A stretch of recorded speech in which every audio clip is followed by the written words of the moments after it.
சேலம் மாவட்டம் ஓமலூர் வட்டம் தாரமங்கலம் நகராட்சி 1வது வார்டு 4 ரோடு கரியபெருமாள் மலை அடிவாரத்தில் 41 அடி உயரம் கொண்ட சகித அஷ்ட ஐஸ்வர்ய லக்ஷ்மி கடாசம் பொருந்திய ஸ்ரீ ஓம் சக்தி ஸ்ரீ ஆதிபராசக்தி திருக்கோவில் மகா கும்பாபிஷேகம் 1ஆம் ஆண்டு விழா அழைப்புதல்.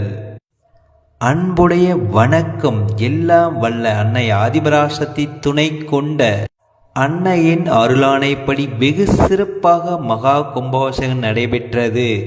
நாள்தோறும் பூஜைகள் செய்து வருகின்றன. அவ்வண்ணம் கும்பாபிஷேகம் 1ஆம் ஆண்டு விழா சிறப்பாக யாக வேள்வி பூஜைகள், பால் குடம், ஊர்கோலங்கள், பால் அபிஷேகம், அம்மனுக்கு சிறப்பான அலங்கார பூஜைகளும் நடைபெறுகின்றன. அனைவரும் வருக.